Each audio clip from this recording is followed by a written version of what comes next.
네, 관심을 모았던 부동산 세제 개편안 어제 오후에 나왔습니다. 지난달 이재명 대통령의 부동산 대토론회에서 어느 정도 윤곽을 벗었던 내용, 이 내용이 베일을 벗었는데요. 보유세 부담을 정통으로 맡게 될 초고가 주택 기준, 그리고 1주택자라고 해도 비거주 1주택자의 혜택을 축소하는 내용 등이 담겼습니다. 사실 세금 정책이라는 게 진짜 어렵고 복잡한데요. 그래서 부동산 고수 두 분과 함께 해설과 평가 한 방에 정리해보는 시간 마련했습니다. 한문도 명지대학교 실물투자 분석학과 겸임 교수, 김인만 부동산 경제연구소장 두 분과 함께하겠습니다. 두 분 어서 오십시오. 네, 안녕하세요. 안녕하세요.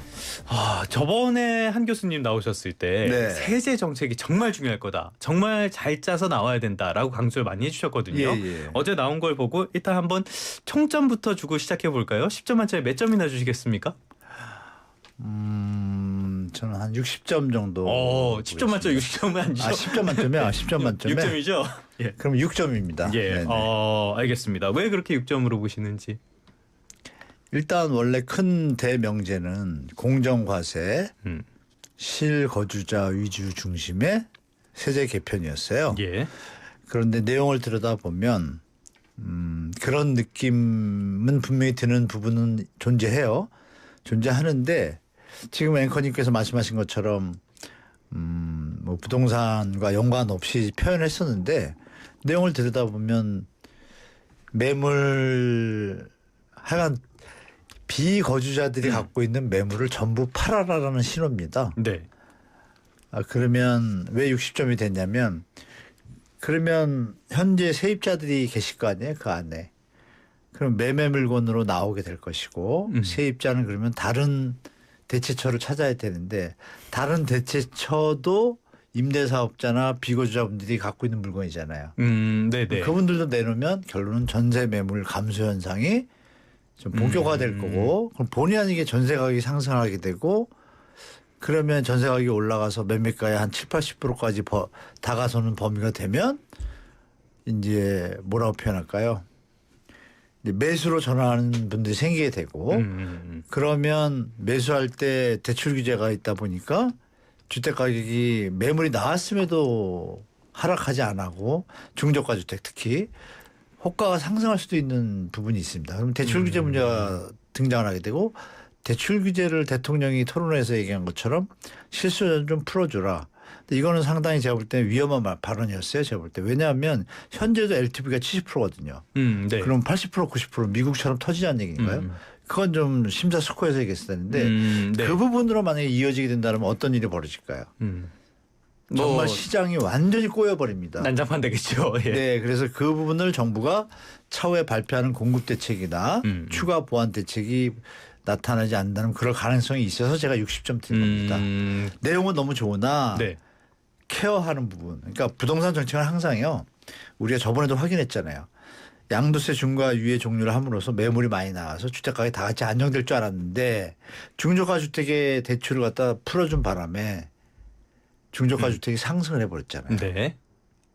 그러니까 이거는 서민들의 주거 안정을 위한 것이었는데 도리어 타겟이 이상의 변질됐죠. 그러니까 소기의 목적을 달성하지 못했잖아요. 네. 그러니까 이것도 그럴 수 있다. 부동산은 항상 정책의 목표 방향을 볼 것이 아니라 그 뒤에 벌어지는 시장의 현상을 케어하지 않으면 실패하는 경우가 많다는 걸 다시 한번 말씀드리겠습니다.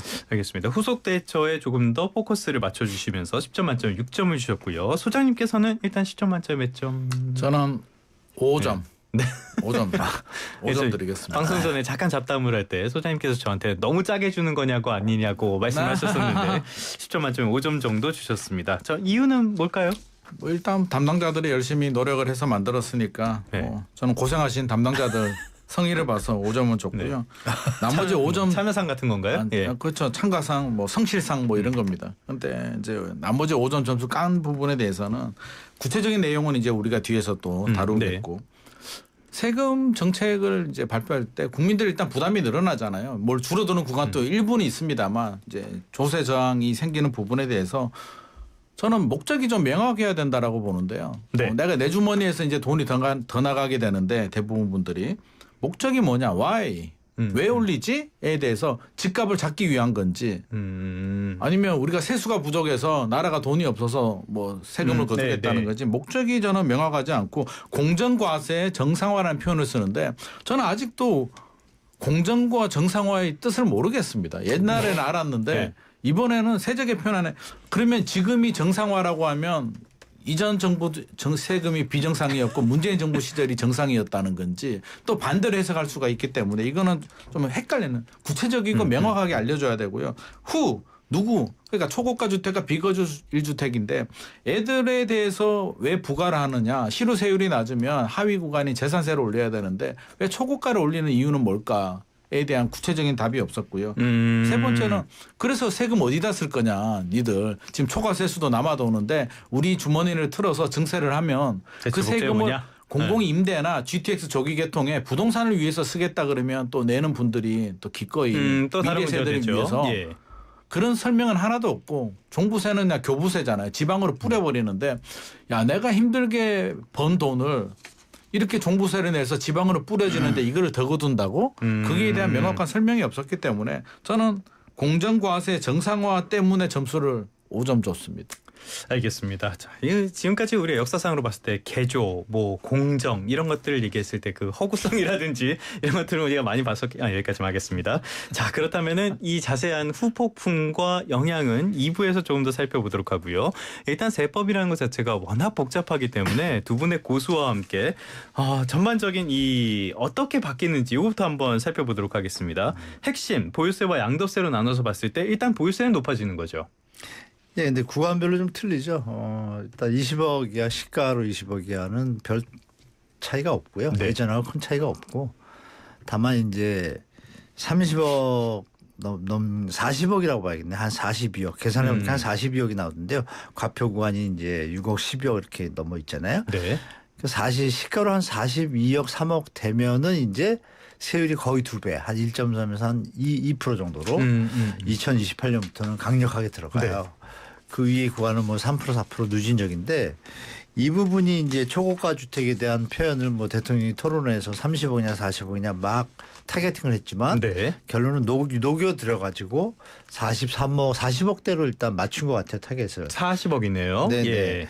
타겟이 이제 그 위의 구간은 이제 증가하는 추세고 부총리가 얘기한 것처럼 20억은 뭐 제외됐다, 뭐 30억은 감소다 이런 표현을 쓰는데 감소폭은 미미합니다. 사실 티도 안 나는 수준이라서 말을 이렇게 하셨다는 게 좀 아이러니라 합니다. 왜냐하면 결론은 뭐냐면 거주 실거주 구분도 확실히 하고 네. 그리고 그동안 나왔던 종부세에 대한 뭐 1주택, 2주택자하고 3주택자하고 세율이 너무 편파적이다. 공정과세 이런 부분에 대해서 공정한 모습을 취하려는 어떤 형태로 일단 발표했어요. 그리고 이제 아까 소장님 말씀 중에 이제 약간 다른 걸 말씀드리면 이 정상화라는 표현을 안 하고 제가 다 봤더니 밑에 다 합리화예요. 합리화. 세제의 예. 합리화. 세제의 합리화예요. 네. 근데 이게 합리적이라는 판단이 제가 잘 안 들더라고요. 이게 뭐지? 합리적이라면 보유세 개편의 목적이 어떤 공정과세라는 걸 던졌으면 선진국형으로 가는 게 기본이잖아요. 네. 그런 모습은 전혀 안 보이고 타겟팅하고 약간 한쪽으로 일변도로 치우친 거. 근데 이런 정책은 상당히 위험하거든요. 뭐 정책의 목표가 어떤 징벌적 과세가 되면 안 되죠. 목표가. 근데 그 표현이 아무것도 없지만 실제로는 징벌적 과세처럼 보이게 된 거예요. 차라리 그냥 오픈해서 뭐라 그럴까요? 42억 이상은 좀 더 내주세요. 네네. 뭐 나라를 위해서 아까 소장님 말씀처럼 이제 추가되는 어떤 세수는 우리가 저 청년 주택에 쓰겠습니다. 이러면 그냥 딱 끝날 얘기를. 그거는 뭐 납득할 수 있죠. 깔끔하잖아요. 예. 국민 수용성이 엄청 좋아지는데 그런 건 아무것도 없어요. 그러면 이번에 세제 개편안의 정책의 목표가 뭔가 제가 예전에도 그런 표현 쓴지 몰라도 부동산 스파이 간신들의 작품 아닌가. 누굽니까 그 사람들이? 좀 찾고 싶어요.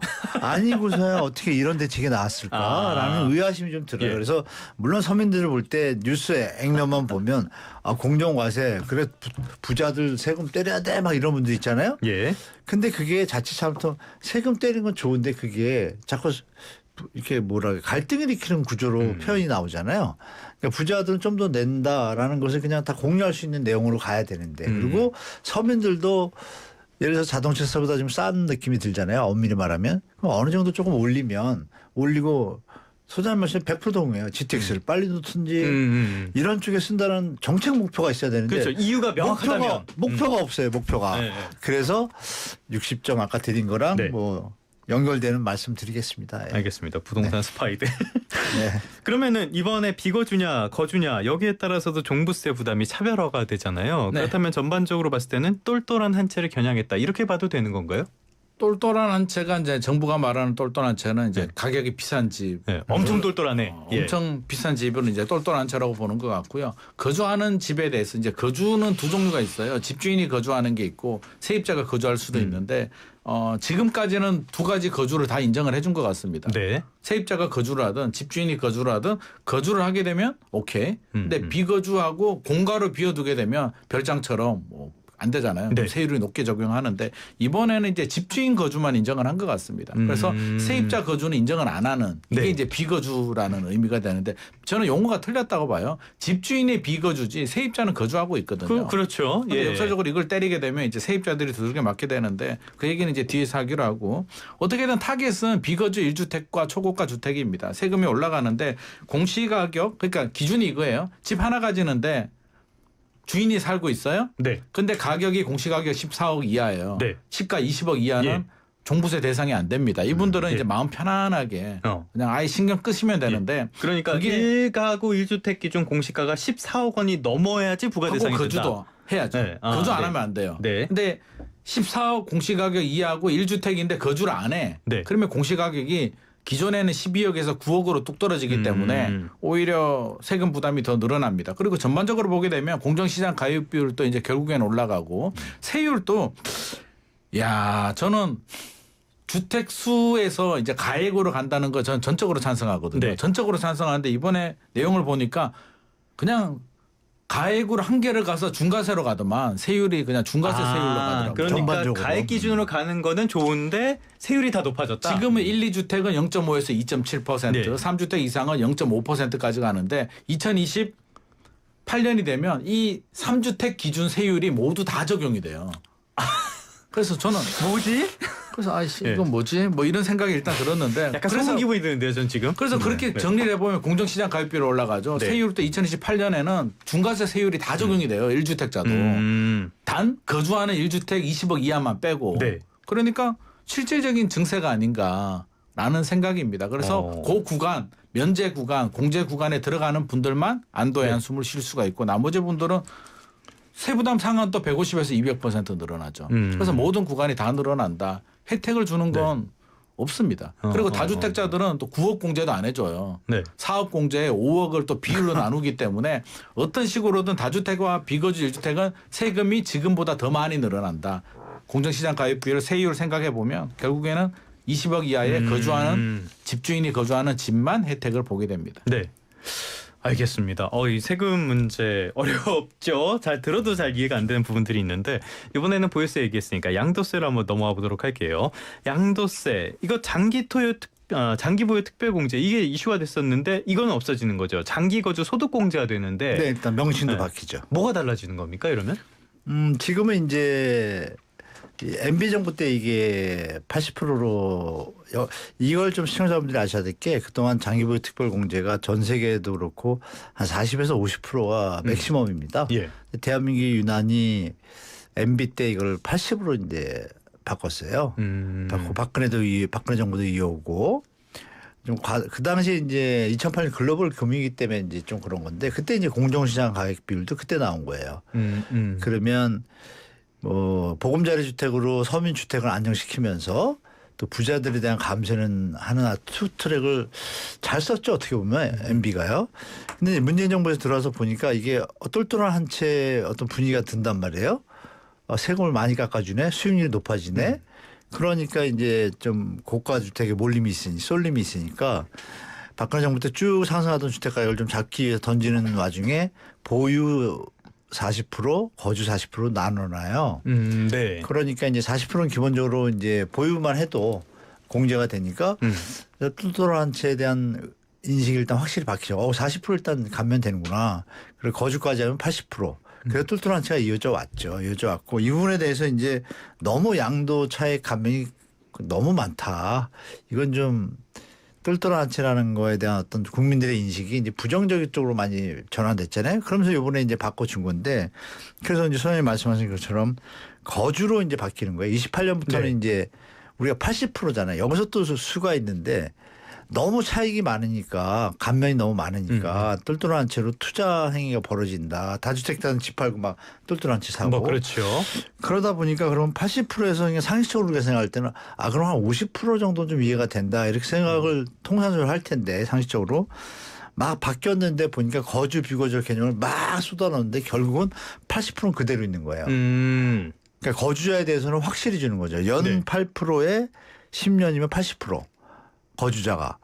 그러면 아 거주자는 10년 살면 일단 세금을 거의 안 낸다고 보시면 되고 근데 비거주가 이제 중요한 게 2027년도에는 네. 2%씩만 계산하고 거주는 6%를 계산하고 이것도 머리 아프게 해놨어요. 그냥 딱 자르면 되는데 그래가지고 60%가 최대고 비거주하게 되면 20%는 날아가는 거고 이러니까 또 세부 부담이 네. 조금 공제액이 줄어요. 근데 중요한 건 복잡해요. 그러니까 이 직관적으로 못 만들어요 세법은. 이게 도대체 머리를 이게 수학자가 한 건지 아니면 이게 좀 모략 뭐 36개 이런 계략에 뛰어난 사람이 이걸 가지고 수학도 잘하는 네. 사람이 한 건지 모르겠지만 그래서 스파이도 하나 보다. 예. 국민들의 입장에서 너무 피곤하게 만들어놨어요. 그냥 심플하게 가면 되는데 그래서 결론은 그거죠. 그러면 그냥 깔끔하게 내년 후년부터 그냥 8% 거주자들 네. 그렇게 하고 10년 하면 80%딱 하면 되는데 중간에 껴놨단 말이에요. 이걸 왜 그랬나 보니까 아 보유한 사람들을 팔으란 얘기예요. 내년에. 그러니까 그래서 결국은 신호가 있다고 말씀을 하시는 그러니까 거네요. 컨트롤 신호가 그런 것 같아요. 네네. 매도를 하는 내년에 공급 물량이 적으니까 매도 물량을 공급 대책을 해서 빨리빨리 할 생각 안 하고 그죠? 매도 물량을 사람들이 갖고 있는 걸 내놓게 하자라는 단순한 데서 출발한 거예요. 근데 이게 이제 문제가 이제 벌어질 거잖아요. 이따 또 얘기하겠지만 다 전세 있는데 다 매물로 내놓으면 전세 물건이 없어지잖아요. 그렇죠. 그러면 이제 혼동이 오잖아요. 네. 그것 때문에 좀 걱정되는데 여하튼 요점은 그거예요. 아 거주 위주로 세제를 다 바꿔버렸습니다. 그래서 비거주 투자의 어떤 형태는 제가 볼 때 여러분들이 아시는 일시적 2주택 양도세 비과세 요거하고 대체주택 요 두 개 외에는 거의 이제 막혔다고 보면 되죠. 그렇게 보시면 되면 그러면 이거는 아 수요는 감소하는 효과는 분명히 있구나. 뭐 이렇게 일단 이거는 네. 긍정적인데 결론적으로 보면 이게 효과가 있을까? 제가 볼 때는 있기는 있는데 좀 반감된 제한적일 반토막짜리 같은 네. 뭐 이런 느낌이 들어서 좀 아쉽긴 합니다. 알겠습니다. 자 지금 말씀해 주셨는데요. 이 양도세 중과에 대해서는 지난 5월 9일에 중과 유예가 종료가 됐잖아요. 예. 네. 그런데 이번에 다시 2년 정도 유예 기간을 주는 것 같아요. 맞습니까? 이거를 네. 뭐 정부는 유예라고 하는데 저는 유예라고 생각하지 않고요. 그렇죠. 따져봐야 되는데 이제 그것도 앞서서 아닌 거예요? 이제 장기 거주 소득 공제 같은 경우도 이제 10억까지 캡을 씌웁니다. 2017년은 유예를 해주고요. 예. 2018년은 이제 6대2, 2029년부터는 캡도 10억이고 이제 거주해야 80%입니다. 그래서 2027년에 팔아라는 얘기입니다. 그래서 내년에 팔라는 뜻이라고 네, 말씀하시는 그렇죠. 내년에 거구나. 팔아야 거기까지 되는데. 굳이 얘기를 하시네 또. 요거는 정확히 짚고 넘어가야 아니 이 되니까. 세법을 정확하게 해줘야 돼요. 잘 못 들어도 잘 그러니까 모르기 제가 그럼 때문에. 마무리할게요. 예. 그러니까 우리 시청자분들 뭐냐면은 지금은 이제 80% 경제를 하는데 이게 또 한도를 둔 거예요. 한도를 둬서 내년에는 20억까지만. 네네. 그러니까 초고가 주택분들이 20억까지 그 감면을 받으려면 내년에 팔아야 되는 거예요. 근데 후년이 되잖아요. 이게 10억입니다. 또 줄어드는구나. 또 줄어드니까 예, 예, 내년 예. 27년에 팔으라는 얘기예요. 뭐 그 얘기를 이제 소장님이 이분들이 제가 이제 뺀 어떤 거니까 분들이 해주신 거죠. 파냐면 응. 한 30년 가지고 가신 고령자들 네. 잠실 주공 1단지를 5천만 원 1억에 사서 35억 되신 분들 제 주변에 그런 분들 많아요. 그러니까 이런 네. 분들은 10억 가지고 안 되거든요. 네. 그래서 이런 답이 없죠. 분들은 2027년 내년에 아마 좀 팔 수 있을 것 같습니다. 그래서 이분들은 이제 매물이 좀 나오는데 네. 일반적인 분들은 이렇게 10억이 중요하지 않은 분들은 아마 거주를 선택할 가능성이 좀 높을 것 같고요.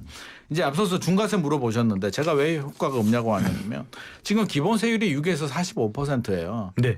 그러면 지방세 하면 49.5% 거의 50%거든요. 가만히 있어도 기본 세율이 50%인데 이제 유예를 해준다는 게 2주택자는 20%, 3주택은 30%포인트 중과세 하는 걸 2027년에는 2주택은 5%포인트 더 붙이고요. 3주택은 10%포인트, 2028년에는 또 10%, 20%더 붙여요. 네. 그러니까 절반에서 50을 또 더 붙여요.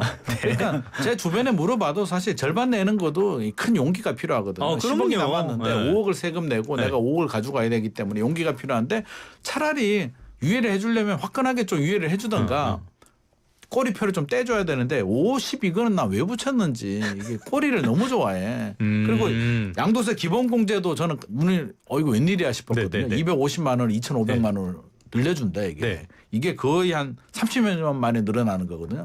웬 떡이냐라고 해서 보니까 또 조건이 붙어요. 10년 거주해야 되고요. 30억 이하 1세대 1주택자만 2,500만 원 공제해 준답니다. 우리 30년 물가 상승률을 생각해 보면 그냥 2,500만 원 해줘도 되는데 이렇게 꼬리표가 계속 붙다 보니까 이제 사람들이 피로감을 느끼게 되고 정책의 효과에 대해서 의문을 느끼게 돼요. 그래서 확실히 하려면 유예를 해주려면 확실히 2027년은 꼬리표 다 떼고 그냥 기본 세율로 해줄게. 내년까지 주겠다. 그럼 네, 직관적이잖아요. 네. 기본 맞아요. 세율로 그건 해주는구나. 그래요. 네. 근데 꼬리표 붙는 순간 또 계산해야 돼? 네. 또 세무사 찾아가야 돼? 이러면 효과가 떨어져요. 그래서 하려면 화끈하게 좀 하자. 꼬리표가 너무 많습니다. 그러니까 이게 이제 이런 게 왜 자꾸 머리 아프게 나오냐면 아까도 말씀드렸지만 그냥 매도 공급량 그러니까 매물 증가에만 컨트롤을 둔 거예요. 다른 어떤 여파를 생각하지 않고. 시장에 매물이 나와야 된다. 여기에만 포커스를 맞췄다. 그렇죠. 그러면 이거는 정말 단순한 거죠. 예. 축구 얘기가 좀 길어지니까 우리가 5% 10% 이렇게 2주택 3주택자를 이렇게 차등해가지고 연별로 좀 올라가잖아요. 예. 그러면 큰 차이는 없는데 여기서 생각하는 게 뭐냐면 28년에는 보유세가 늘어나잖아요. 네. 그러면 이거 5% 갖고 소장님이 이제 5% 때문에 이거 팔까 말까 고민할 것 같지만 보유세가 또 등장한단 말이야. 그러니까 이게 얘기를 하면 투트랙 양동 작전인 거예요. 네. 그러니까 목표가 뭐예요? 공정과세가 아닌 거예요. 그냥 공급 매물 공급이 나오게 하는 게 목표였다는 게 이제 증명이 되잖아요. 이것도 그렇죠? 그렇네요. 테러를 안 주잖아요. 테러를 준 것 같은데 테러를 안 준 거예요. 사실은. 그러니까 이거는 상당히 고차원적인 건데. 그래서 우리 시청자분들이 아니라 우리 서민들이나 고가주택 아까 말씀드린 그런 분들이 판단 이거 계산 잘 하셔가지고 자산 관리 포트폴리오 잘 잡으셔야 될 것 같아요. 이거 대충 하셨다가는 2028 되면 낭패가 되거든요. 그래서 이런 머리는 좋겠었어요. 그러니까 세무사들이 제가 어제도 세무사 만났는데 혹시 세무사협회에서 로비한 거 아닌가? 왜 이렇게 복잡하게 했냐? 세무사들이 이게 호황 아닌가? 근데 세무사들도 너무 복잡한 건 싫답니다. 계산하기도 힘들고 이게 예외 조건이 너무 많기 때문에 세무사들도 힘들어할 정도로 지금 복잡한 상황입니다. 말씀을 들어보니까 그런 것 같아요. 목표가 뚜렷하지 않기 때문에 이렇게 복잡해진 것이 아닌가. 그걸 숨겨야 되기 때문에 복잡해진 것이 아닌가 이런 생각도 드는데. 그렇죠. 소장님께서 저번에 토론회에서 말씀하셨던 거 있잖아요. 고령 1주택자가 그거 수도권에 채택됐어요. 채택됐습니까? 채택됐는데 또 불만이 뭐냐면 잠깐만, 요게 고령 1주택자가 수도권에 오래된 집을 팔고 다른 곳으로 이동할 때는 양도세 감면하고 뭐 특례 같은 거 주던 근데 것들. 제가 제안한 거는 그냥 서울 집을 팔고 지방 집을 사면은 혜택을 주자였는데 저 꼬리표가 막 붙어가지고 여기도 붙었습니까? 65세 이상입니다. 일단 65세 이상 1주택자가 그냥 팔면 안 되고요. 판 집이 5년 거주를 해야 되고요. 양도일 기준으로 2년 연속 계속 거주를 해야 되고요.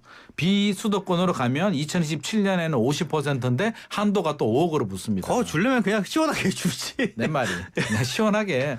그냥 2027년에 서울 집을 팔고 지방으로 가면 혜택을 주겠다라고 하면 그래서 저는 파시는 분들이 좀 나올 텐데 이걸 또 1주택자 꼬리표 다주택자가 예를 들어서 3주택자가 한 채를 팔고 지방으로 가요. 그럼 나머지 2주택은 세입자가 살고 있잖아요.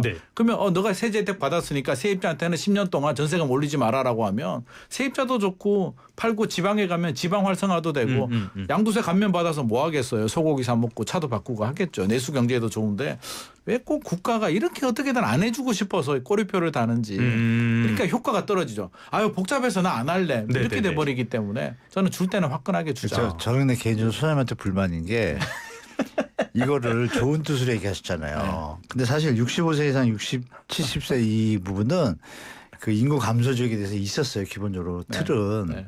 있었는데 소장님이 얘기하신 바람에 이 친구들이 뭐라고 표현해야 될까 이거를. 그러니까 좋은 뜻으로 이제 소장님이 얘기를 하셨는데 악의적으로 받아들였나? 꼬리표를 막 달아가지고 정말 힘들게 만든 거예요.